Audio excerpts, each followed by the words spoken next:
Nutsedge control with Eptam and summer fallow.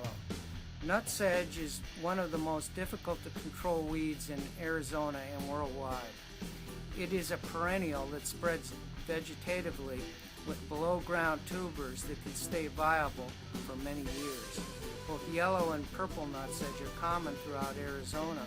Most of the nutsedge in Arizona is purple, which is the more difficult to control of the two. There are few herbicides that will completely control nutsedge, and it's so prolific that even a fairly high level of control will last for only one season. Most herbicides need to be used for several consecutive years to keep this weed in check.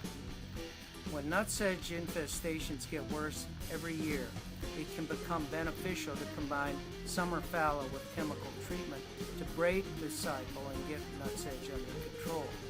One of the most effective and economical treatments for nutsedge control is Eptam, or EPTC, combined with summer fallow.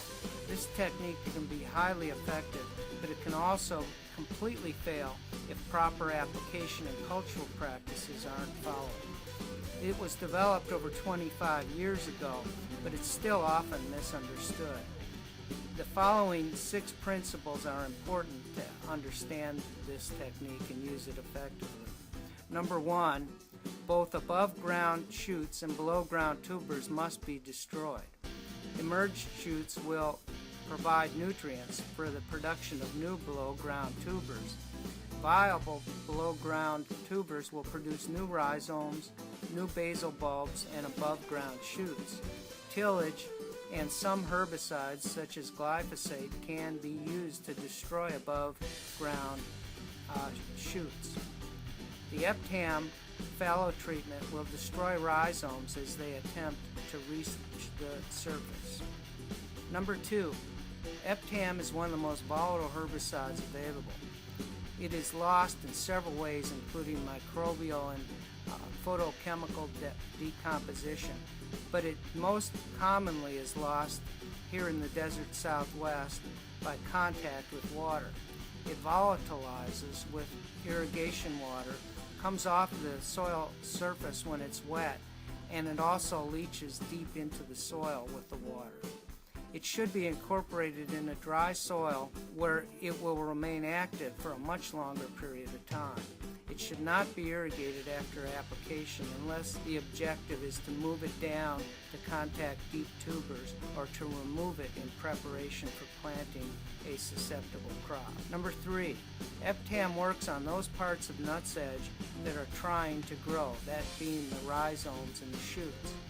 It works best on stressed plants but will have no effect on nutlets that are dormant. Enough moisture should be made available to stimulate nutsedge growth, but under stressed conditions, an irrigation may be necessary. Once the top 6 inches is dry, the Eptam should be applied and incorporated. Number 4, a chemical tarp is created with the surface application of Eptam that will prevent shoots and rhizomes from reaching the surface.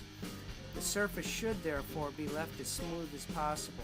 Any untreated areas or breaks in the surface from implements, wheels, or even footprints will allow shoots to emerge.